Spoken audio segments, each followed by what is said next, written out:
Buenas noches. En las lomas más altas de una ciudad como Medellín, allí donde no hay nada más, en las veredas más alejadas de Antioquia, hay un maestro y hay un estudiante o dos o cinco o 50. Y eso para muchísimos colombianos, para decenas de miles de colombianos, es la única institucionalidad conocida. A veces son maestros oficiales y a veces simplemente ellos arrancan a educar por voluntad, por pasión y van formando comunidad, conversación. Ese maestro, esos alumnos, esa maestra, esos alumnos o esa comunidad de maestros y maestras y esa comunidad de estudiantes viven la vida de su territorio.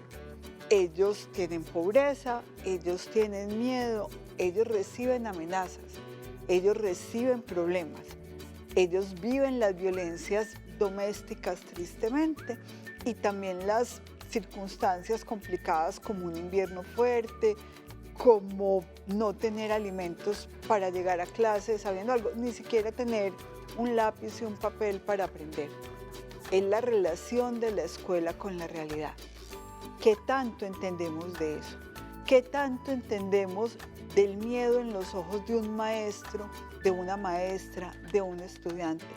¿Qué tanto entendemos de la tristeza que hay en ellos? ¿Cómo los abrazamos? ¿Cómo los rodeamos?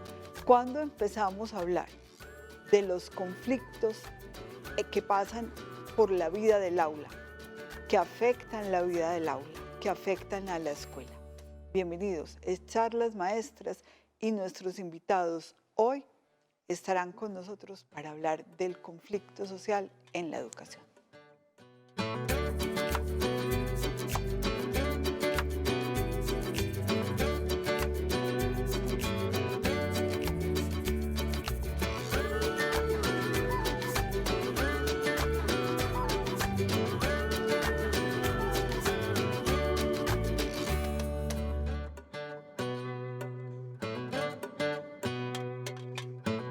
Buenas noches, un lunes más con ustedes aquí en Charlas Maestras.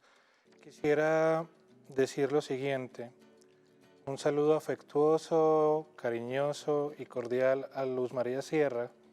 Ella nos iba a acompañar esta noche, pero no digamos que el conflicto social, sino las situaciones de salud que atraviesan por cualquier lugar, pues le impidieron estar hoy con nosotros. Un abrazo muy grande para Luz María, directora del periódico El Colombiano, que le deseamos una pronta recuperación. Cuando Luz María Tobón estaba hablando ahorita de conflicto social, pues es que hay que empezar a pensar también qué entiende uno por ese conflicto social. Hay gente a la que le hablan de conflicto social, muchachos y muchachas, y cree que es gente saliendo a protestar a la calle, que eso es el conflicto. Hay otros que piensan que el conflicto es la gente allá en el monte disparando, o aquí en la ciudad amenazando. También dijo Luzma que el conflicto es salir de la casa con hambre. Todo eso es la realidad. Todo eso atraviesa, como bien dijo Luzma, la escuela. Cuéntenos ustedes de dónde esté. El teléfono es 604-232-4604 y 018-051-5015. ¿Cómo afecta el conflicto social a la escuela, a la educación? Participe usted con nosotros, así como aquí lo van a hacer también César Darío Guisao, Girardo Pérez, que han sido maestros de maestros y maestros entre maestros, y hoy día consultores en educación y en juventud. Bienvenido, César, qué bueno que estás con nosotros. Muchas gracias por la invitación y me parece que es un tema supremamente importante y que cada día los maestros hemos aprendido a valorar y a ser receptivos para ir incorporando en toda la dinámica educativa los conflictos y los problemas y las realidades que traen los alumnos y que tienen sus padres de familia. Gerardo, buenas noches. Buenas noches, Juan, María, César. No, contento de estar aquí hablando de un tema que la sociedad a veces pretende invisibilizar cuando se habla de educación en general, en abstracto, y cuando hablamos en general de los temas de la calidad de la educación en una sociedad tan profundamente desigual e inequitativa, donde cada niño, cada niña llega a la escuela a ese proceso de aprendizaje y formación de manera muy diferenciada dependiendo de su contexto, de las condiciones familiares, de las condiciones barriales.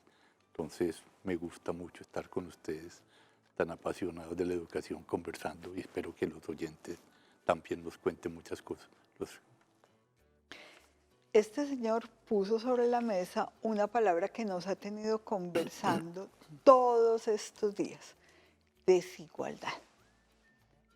¿Mata la desigualdad? ¿No mata la desigualdad? ¿Afecta el aprendizaje de un niño la desigualdad? No lo afecta. ¿Puede alguien que sufre los problemas de la desigualdad alcanzar y formar su proyecto de vida? ¿Y eso cómo atraviesa el aula? César. Bueno, la desigualdad es un elemento inherente en nuestras condiciones, pues todo lo que son nuestros barrios, nuestros municipios. Y yo creo que la desigualdad hace parte de los elementos centrales de la educación hoy. Prepararnos, entender la desigualdad, es poder realmente llevar adelante un proyecto educativo desde la realidad del ser. Yo conozco muchas experiencias que muchos maestros de muchas partes han venido construyendo a partir de las desigualdades. ¿En qué sentido? En el sentido de, por ejemplo, estudiantes que no tienen los zapatos del uniforme, decirlo algo. O ahora hubo unas experiencias muy importantes de niños y niñas en estos lugares donde hubo concentración de excombatientes. Tuvimos una experiencia muy significativa en Dabeiba de una niña que iba a la escuela sin zapatos y una compañerita le llevó un par de zapatos. La niña en el salón tuvo los zapatos y se los colocaba en el salón, pero cada que salía de descanso salía sin zapatos. Y cuando se fue para la casa, se fue sin los zapatos. Para no gastarlos. No era un elemento constitutivo de su caminar. No era un elemento Se los ponía para la esencial. norma. Sí, pero la niña venía, hija de un excombatiente, y no había usado zapatos. Esto no hace 20 años, esto hace 2 años, en Dabeiba. Entonces, la maestra, de manera sabia, prudente, empezó a observar y no a regañar a la niña, ni a la que lo llevó, ni a la que no, sino empezar un diálogo. Yo creo que esa es hoy la tarea, un diálogo desde la desigualdad. Entender que Colombia es uno de los países más inequitativos del mundo y que Antioquia es uno de los departamentos más inequitativos dentro de ese país tan inequitativo. También, como señala César, es buscar soluciones o luces dentro de esa desigualdad. Vos nos comentabas antes de empezar, Gerardo, que vos haces parte de las juntas directivas de varias instituciones educativas. De los Nos consejos hablaste de directivos. algo frente al hambre. Contanos un poquito esa experiencia. Sí, me sorprende mucho en una ciudad que se ha resistido a creer que en Medellín los niños y las niñas sufran hambre, padezcan el hambre, ¿cierto?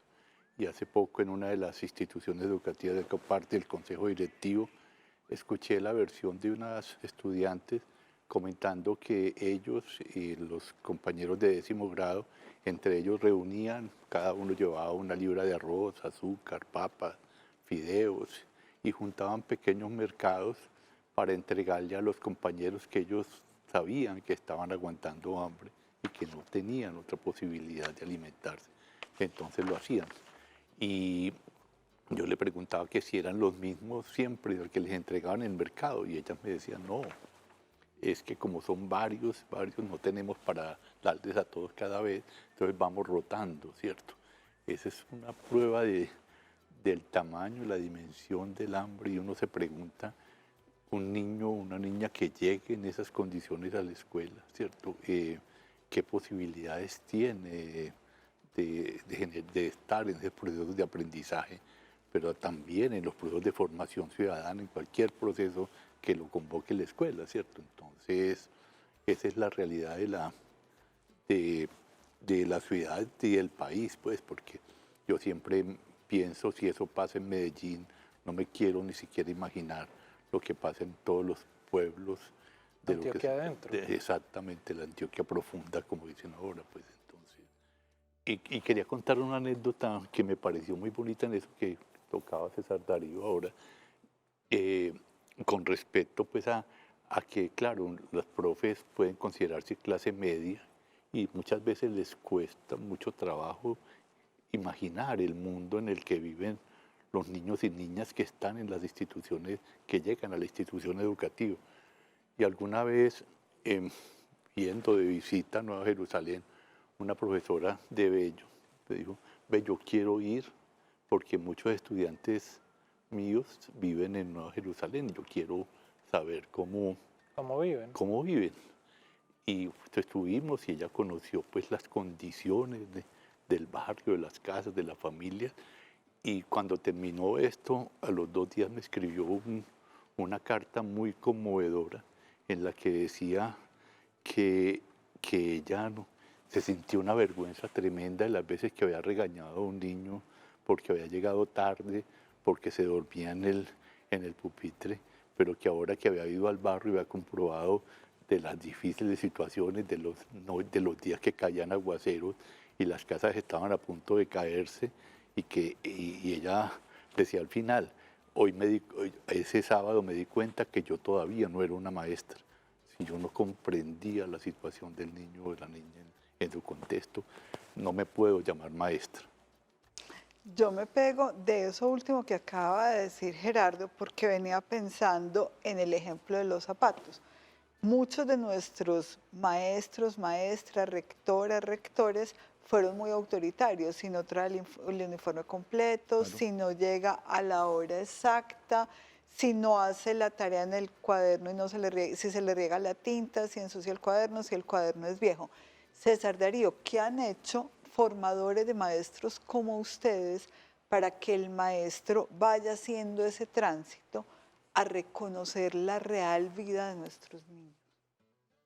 Yo creo que la cantidad de situaciones y de ejemplos que hemos vivido a los maestros nos ha ido llevando a entender que el currículo como tal o el reglamento como tal o todo lo que es el manual educativo, si no está incorporado a la vida, es algo superficial. Tiene que empezar desde las experiencias que se están dando al interior de la escuela para poder que incorpore realmente valores y sentidos para el proceso, para el crecimiento. Nosotros tenemos un ejemplo cuando la escuela hace unos años estaba muy tomada por actores armados que una noche dormía de un grupo, otra noche dormía en otro grupo en la escuela y bueno, quemaban escuelas, quemaban pupitres, de todo tuvimos. Entonces tuvimos la oportunidad de tener un diálogo, estaban dando las negociaciones inicialmente con la FARC, un diálogo para ver cómo sacar la escuela del conflicto. Esa era como nuestra hipótesis, era una hipótesis que trabajábamos. Y tuvimos la oportunidad de, en los diálogos, de participar en un diálogo con el secretariado para plantear el tema. Y el secretariado de las FARC en ese entonces tuvo un planteamiento como muy fuerte para con nosotros como secretaría, cuando nos dijo que la FARC no estaba involucrando a las escuelas en el conflicto, sino que la escuela tenía el conflicto dentro de la escuela, que los padres de familia, los estudiantes, los maestros, estaban involucrados en el conflicto.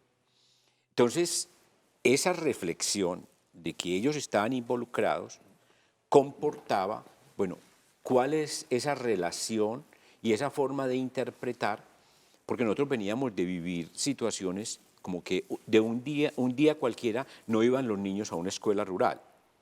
Y maestros que llegaban nuevos a la escuela no entendían por qué los niños no habían ido.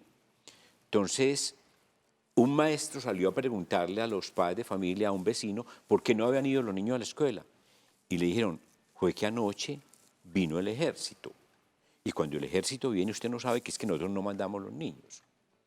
Entonces, ese aprendizaje por parte del maestro, de la realidad que se vive, porque me decía luego el maestro, muchos de los niños eran hijos de combatientes, los niños que estaban en la escuela, y la noche anterior había llegado el ejército. Entonces, la escuela sí tenía en su interior el reflejo de la realidad, porque el conflicto no es ajeno a la escuela es expresión de la vida cotidiana.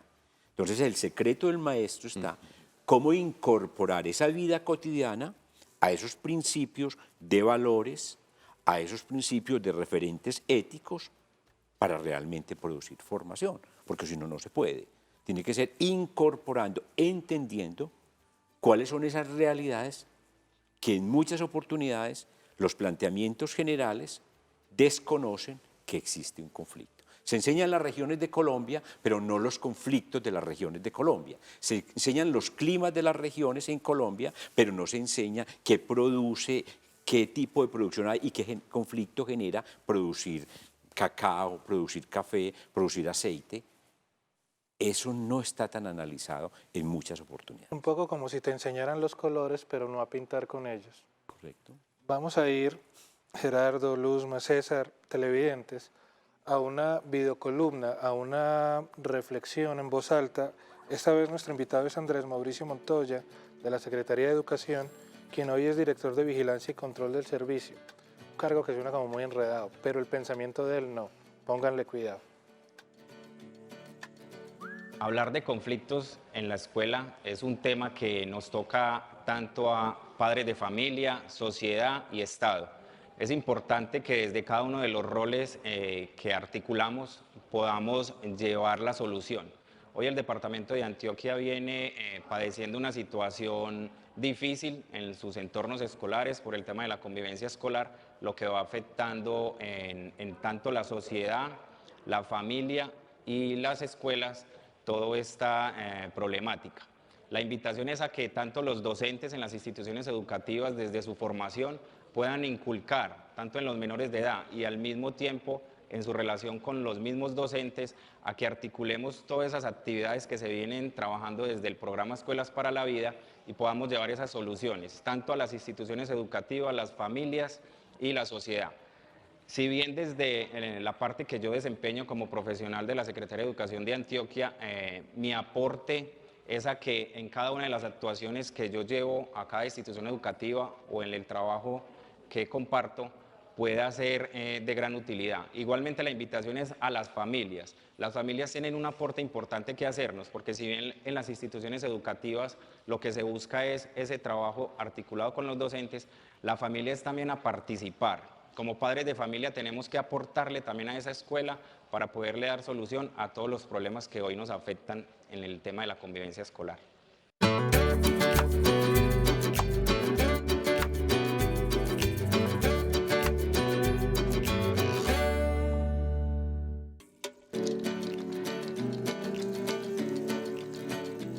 Iba a entrar a esta conversación con ustedes, con los maestros de Antioquia, con ellos, con César, con Gerardo, con Juan, y me dice Gerardo mamerta. Y eso se convirtió en una manera de tratarnos entre quienes pensamos que lo social sí tiene que tener un lugar muy importante en el desarrollo de una sociedad, y es muy divertido. Pero decirle mamerto a un maestro en un barrio o en el campo no es lo mismo. Es ponerle un Y no INRI. pasa, después de que recibe esa acusación, lo mismo. ¿Cómo hablamos de señalamientos, acusaciones, persecuciones y amenazas a los maestros, Gerardo? Ese es un tema muy carnudo, diría yo, en la escuela y en el barrio, porque el barrio, como decía César, está lleno de elementos que a veces son muy invisibles para un veedor desprevenido, para un actor desprevenido en la sociedad. Pero pero permanentemente la escuela está llena de personas, personajes que están ejerciendo formas de poder también al interior de la escuela y una forma muy sencilla de hacerlo, o sea, a través de hacer señalamientos, acusaciones a esas personas que tienen que ver con el sistema educativo. A mí me llama mucho la atención que cuando uno está hablando, sobre todo con los líderes y lideresas comunitarios, ellos siempre tienen una apreciación sobre cada docente y muchas veces no es la manera más amable de referirse a ellos, porque sencillamente ese docente, ese profe, no hace lo que esa persona quisiera que desarrollara al interior de la institución, ¿cierto? Y entonces se generan un montón de ruidos y de comentarios que entorpecen totalmente luego la relación entre el profe y la familia, entre el profe y los niños y las niñas, ¿cierto? A mí me parece de las cosas, sobre todo en los barrios populares de la ciudad, de las cosas más preocupantes y más difíciles para la actuación de allí, ¿cierto? Y mucho más cuando en un país tan polarizado se hacen señalamientos políticos a determinados profesores o directivos docentes. Cuando uno habla de señalamientos y amenazas, piensa también en los profesores, en las maestras y maestros que tienen que solicitar un traslado, por ejemplo, y cómo eso significa una ruptura dentro del proceso educativo para los muchachos. Contanos vos, ¿qué pensás de este punto? Este es un tema, digamos, muy difícil. Es un tema que ha perjudicado y ha afectado de manera particular a muchos docentes y de manera muy general el sistema y el proceso educativo. En la comunidad generalmente hay un conjunto de intereses con los cuales tratan de identificar a los maestros. O sea, intereses de una intencionalidad política o de otra, o religiosa, en fin, y van tratando de convertir como en el escudo a un maestro porque dijo esto, o porque actuó, se vistió, o porque se relacionó de tal forma, lo van como tipificando. La escuela en esto yo creo que ha avanzado y creo que es necesario insistir en procesos de identificación de manera clara de cuáles son esas fuerzas y esos poderes que rodean la escuela. Eso no siempre está claro, pero yo creo que en eso se ha avanzado. O sea, hay unos poderes políticos, económicos, religiosos, que hay que tenerlos claros dentro de la escuela. Hay que tenerlos claros. Hacer un mapa. Un mapa, eso es un primer elemento sustancial hoy en la comunidad educativa. Un segundo elemento a tener claro, en contraste a ello, es los referentes éticos que tiene la comunidad educativa. La comunidad educativa siempre tiene algunos padres de familia, algunos maestros, algunos sacerdotes, algunos comerciantes, en fin, que son unos referentes éticos claros de la comunidad. Cuando al interior de una institución se tienen claro cuáles son esos factores de riesgo y cuáles son los factores o los líderes éticos, se entran en unas conversaciones que son las que neutralizan. Para salvar un maestro, para salvar un proceso, eso nos ha dado resultado, en el cual actores de la comunidad han intervenido, como decir, una madre de familia va y habla con una banda, por decir algo. Y esa banda respeta a la madre. Lo que esa representa banda, ella. mejor dicho, yo recuerdo grupos de la tercera edad, abuelas, que nos decían al interior de la institución, de eso no se preocupe, profesor, nosotros nos encargamos de eso. Y no era que ellos actuaran de manera violenta, no, ellas sabían, porque ellas eran las abuelas, y sabían quién era ese joven, quién era ese que estaba afectando o señalando a un maestro. Yo creo que hay una estrategia importante a seguir cultivando al interior de la escuela, que es claro los mapas de qué está pasando y cuáles son los actores, porque de todo eso hay en la comunidad. Y es no el son liderazgo, extraños. claro, es el liderazgo ético. Y la mediación pedagógica de la escuela. Eso es clave, la mediación pedagógica. Qué bonito abrazar a la escuela y que sea la comunidad y el entorno directo quien se encargue de ese abrazo protector. Juan Camilo Betancourt de Envigado nos está llamando. Buenas noches, Juan Camilo. Bienvenido a Charlas Maestras. ¿Qué nos querés contar? Buenas noches, muchas gracias. Realmente estoy encantado con el panel y quisiera traer una pregunta y es sobre el rol de la escuela en la socialización y en la puesta en común del informe de la Comisión de Esclarecimiento de la Verdad. ¿Cuál creen ustedes que es el rol de la escuela en este momento y cómo realmente llevar este informe a los territorios, sobre todo a los territorios rurales del país? Muchas gracias, Juan. Empecemos con vos, Gerardo. Eso se llama La Escuela Abraza la Verdad. Fue el primer acto de posesión del nuevo ministro de Educación. Socializar el informe de la verdad. ¿Qué tan importante es que los jóvenes conozcan la verdad de nuestro conflicto? Yo creo que es totalmente importante. Yo conozco pues la experiencia directa de una institución, de la institución educativa Eduardo Santos, en la Comuna 13, que tiene el Museo Escolar de la Memoria, que viene trabajando en él desde hace unos 5 años, un museo que hace parte del proyecto educativo institucional, donde los niños y las niñas conocen la verdad sobre todo lo que fue lo que es la historia de la comuna y en particular todos los actores y todas las raíces del conflicto armado que se ha vivido durante tanto tiempo allí.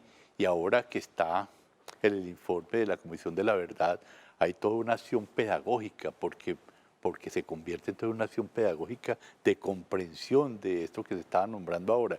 No es posible seguir generando procesos de aprendizaje sin que sepamos, entendamos y comprendamos en qué país vivimos, qué sociedad somos, cuáles deberían de ser el horizonte hacia allá.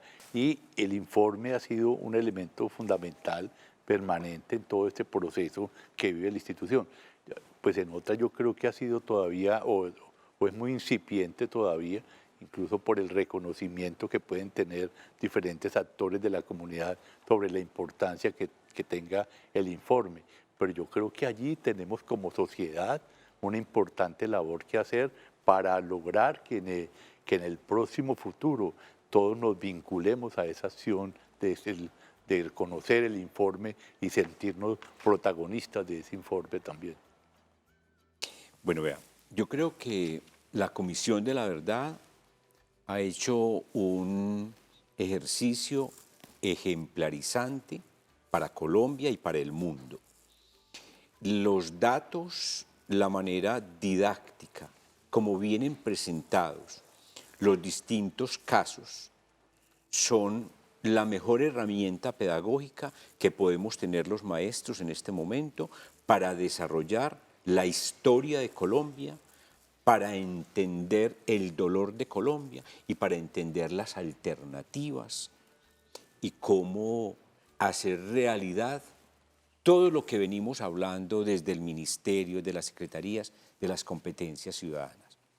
No pueden haber competencias ciudadanas sin los 3 pilares que plantean los mismos ejercicios, o sea, reconocimiento de la diferencia, primero que todo, la participación democrática dentro de la institución y todo lo que es la búsqueda de la convivencia, entendiendo que cada que está afectada la convivencia es porque hay una necesidad insatisfecha.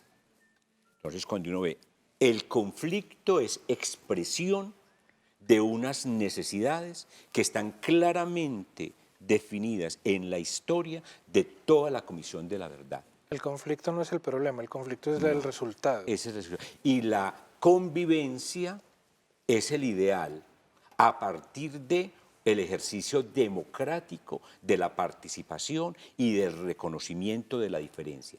Solo cuando entendamos que hay desplazados de manera real, que hay homicidios de manera real, que hay usurpación de las tierras, que hay todo eso que está claramente y pedagógicamente contado en videos, en relatos, en dibujos, herramientas pedagógicas. las tenemos todas los maestros, todo está allí y yo creo que es el mejor ejercicio que hemos logrado hacer en los últimos años en Colombia para tener fundamentación de nuestra historia y construcción real de ciudadanos democráticos y de ciudadanos conscientes de qué nos pasó en estos 60 años. César, ¿y cómo forjar una voluntad real desde los maestros y maestras para hacer posible eso? Yo creo que ahí hay una cuestión muy importante, porque cuando uno lee los textos, cuando uno ve los videos, eso va como provocando y fundamentando, y yo creo que ahí hay como una tarea. Leámoslos, busquémoslos. La multimedia es supremamente rica, Generosa. es supremamente atractiva, tiene música, tiene color, tiene dibujo, tiene todo para mostrar toda nuestra tragedia. En un momentico les voy a invitar a quienes nos están viendo y a ustedes también, si conocen gente cerquita, a matricular a los chicos y a las chicas en la escuela. Estamos en época de matrículas. Ahorita veremos esa invitación. Luzma tiene otra preguntita por acá. Sí, y pasa por cómo vamos construyendo con los maestros esa apropiación y sus propias preguntas y sus propias respuestas y lo local, porque cuando estamos hablando de Comisión de la Verdad en Antioquia, no estamos hablando de asuntos extraños. Yo quiero contrastar dos municipios. Caicedo es el primer municipio no violento de Colombia. Ayer, en el 60 aniversario de Guillermo Gaviria Correa, habría cumplido ayer 60 años, entregaron la Corporación Videpaz el baúl de la no violencia. El baúl de la no violencia es una serie de juegos que van a recorrer todo el municipio para que sigan reavivando de la mano del informe de la Comisión de la Verdad, de la mano de la reflexión sobre lo que les pasó, para que sigamos hablando y sigan construyendo. Ahí tenemos un ejemplo valioso que nace desde la sociedad civil. Hay otros municipios, yo conozco 3, de Antioquia a los que los atravesó el conflicto armado de una manera brutal, tan brutal que no quieren hablar de eso. ¿Cómo acompañamos desde la escuela y desde otras instancias de la sociedad civil esa conversación que todavía nos da miedo hablar y nos duele mucho? Yo creo que ahí hay una cuestión muy, muy importante y es que las secretarías de educación, las normales, las facultades de educación, tienen una tarea hoy, un imperativo. El imperativo es apoyar, fortalecer ese ejercicio con los educadores. ¿Cómo? Cuando uno habla con los educadores, todos, una gran mayoría, han sido víctimas de todo lo que ha pasado en estos 60 años. Con sus familiares, con sus propias situaciones, con sus alumnos, han visto caer a sus alumnos. Bueno, esa historia que tampoco hemos sido lo suficientemente capaces de vivir, de revivir, de recrear, de sistematizar, de empoderarnos de ella, es necesario hacerlo. Entonces, primero hay que trabajar ese elemento de hacer consciente eso que hemos vivido, porque todos lo hemos vivido. Segundo, aprovechar las herramientas que ya existen. Y tercero, cumplir la responsabilidad del proceso de formación de maestros en ejercicio. Eso es una obligación. Los maestros necesitan y tienen el derecho a estar formados permanentemente por el mismo empleador. O sea, el mismo empleador tiene esa obligación. Y hay otros que apenas están empezando su formación, las escuelas normales y las facultades de educación. Pero estos elementos tienen que ser constitutivos, esenciales en ese proceso. Ser maestro es ser un estudiante toda la vida. Permanente. Y un recreador de su experiencia y de la experiencia de su entorno. Eso es indispensable. Y es una obligación de su empleador y de su formador. Antes de ir a la respuesta de Gerardo, quiero ir a esta invitación para todos los hogares antioqueños. Vamos a verla, que es breve pero hermosa. He visto a mis papás sembrar en la tierra algunas semillas que han ido creciendo hasta convertirse en un hermoso cultivo de flores. En el futuro me gustaría ayudar a los campesinos para que sus cultivos siempre estén llenos de flores o alimentos que puedan llevar a los hogares de las personas de todo el mundo. En Antioquia tenemos matrículas abiertas. Dirígete a la escuela más cercana y deja que los sueños de tus hijos vuelen. Matricúlalos ya.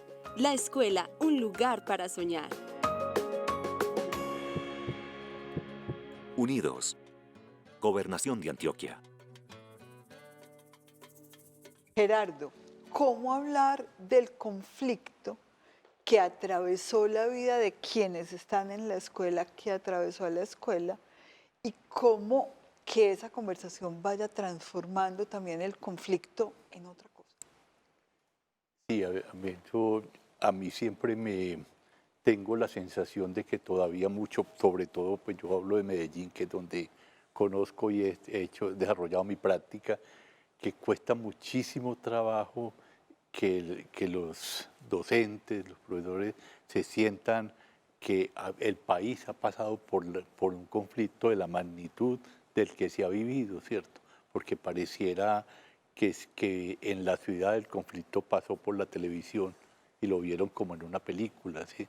Yo creo que ahí hay una tarea muy importante que es esa pedagogía, esa idea de que el conflicto nos atravesó a todos, de hacer conciencia de que lo que somos hoy como país, como sociedad, como ciudad, tiene que ver con la manera como enfrentamos ese conflicto, esta guerra durante tantos años, y que los niños y niñas que están en las instituciones educativas de alguna manera son el resultado también de toda esa compleja situación que lo vivimos. Yo creo que ahí, pues, claro, yo soy un profundo enamorado de la escuela, pero creo que ahí falta una acción mucho más contundente como sociedad para comprender las raíces del conflicto y los resultados que tienen los niños y las niñas. Yo a veces que escucho hablar a las docentes de las condiciones de los niños, es como si hubiéramos vivido en un país que no haya tenido esa condición especial y que los niños y niñas se comportan de esta y esta otra manera simplemente por un problema de mala crianza o mal resultado del proceso que hace la familia o la sociedad. El escritor Mario Mendoza dice que el primer ministerio de paz debe ser el Ministerio de Educación. Y lo empata Alejandro Gaviria diciendo que la educación y la paz deben ser un solo proyecto. ¿Qué piensan ustedes de esas frases? La educación tiene un solo fin y es el de ser capaces de vivir con los otros. Y si no hay los mínimos elementos de convivencia, de aceptación de la diferencia del otro, de la búsqueda de un interés común, de la participación colectiva, que en última instancia son las competencias ciudadanas, no tiene sentido ni la educación ni la paz. O sea, la paz es la educación, eso es concreto, eso es claro. O sea, no podemos formar un joven que sabe mucha matemática o que sabe hacer muchos negocios, pero no sabe vivir. Que no sabe ser persona. No sabe convivir con su compañero, en su cuadra. El sistema educativo no tiene sentido si es para eso. El único sentido es ser capaces de convivir y ser felices. Gerardo, métame la ecuación, métame la variable equidad en este componente. Siempre hemos dicho que la escuela es la fuente de la equidad. ¿Cómo? Sí, yo estaba por aquí recordando mientras hablaba César Darío, el maestro Guillermo Hoyos, que él siempre decía, ¿por qué cuando un niño llega a la escuela siempre inmediatamente le decimos que su tarea es ser el mejor, ser el más brillante? Y cuando le decimos a un niño que tiene que ser el más brillante, le estamos obligando a que aplaste a los demás, a los que no van a ser el más brillante, ¿cierto? Entonces, y él siempre hablaba pues de la educación de los mediocres, pues que si la educación tiene que ser una educación que sea justo para los del medio, ¿sí? Y en eso, pues, lógicamente, cómo generar procesos educativos en sociedades tan desiguales, ¿cierto? Yo creo que ahí tiene una gran tarea la escuela, es en minimizar los efectos de la desigualdad para poder permitir que haya una convivencia al interior de la institución, pero que esas barreras que impiden que un niño o una niña pueda acceder a mejores condiciones o procesos de aprendizaje, la escuela la facilite como tal. De hecho, a uno en una ciudad como Medellín todavía le asombra que haya niños y niñas que vayan a la escuela, los manden de la casa simplemente para que se coman el refrigerio, ¿cierto? Y eso todavía pasa muy fuertemente en la ciudad. Y las escenas son dramáticas de ver a un niño o una niña muchas veces enfermo, con fiebre en la institución educativa, y cuando uno le dice que por qué está allí, le dice sencillamente porque mi mamá me dijo que tenía que ir porque era la única comida que iba a recibir en el día. Entonces, ¿qué vamos a hacer frente a todo esto? ¿Qué inmenso proceso solidario de equidad tenemos que generar como sociedad para permitir que esos niños y esas niñas puedan estar o tener un futuro medianamente digno para ellos y su entorno? Yo quiero decirle gracias a Gerardo porque inspira a estudiantes y maestros todos los días. Yo quiero decirte gracias, César Darío, porque además siempre das cátedra cuando estás conversando. Ambos lo hacen, Luzma, sin ínfulas, porque es que enseñar también es eso, hablar desde la experiencia y no decir que uno es mejor o peor que el otro. Con lo último que acaban de mencionar, voy a decir esto en voz alta y qué pena. Me acuerdo de mi papá cuando alguna vez llegando del colegio quedé segundo y me regañó y me dijo, pero ¿por qué de segundo y no de primero? En la casa tenemos que ser siempre los primeros. Y nos gustó y lo intentamos y muchas veces lo fuimos. Pero carajo que nos dolía. Uno tiene que hacerlo porque a veces tiene que sostener la beca para poder estudiar. Eso nos pasó a los Mosquera. Y como a los Mosquera, a muchos, que la única opción para poder terminar es seguir siendo el primero. No todos podemos ser el primero al mismo tiempo. Eso es muy complejo y es imposible. Pero quisiera dejar esto más como una pregunta, ya que decimos adiós, y es que hablamos del conflicto, pero también hablaremos en otras ocasiones de asuntos como el racismo, de asuntos como los prejuicios, de asuntos como la gordofobia, como todo eso junto, que también hace parte del conflicto social. Esta noche es una noche de charlas maestras. Maestra, diga usted hasta luego. Adiós, gracias a ustedes, gracias televidentes, buenas noches.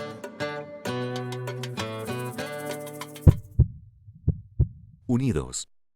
Gobernación de Antioquia.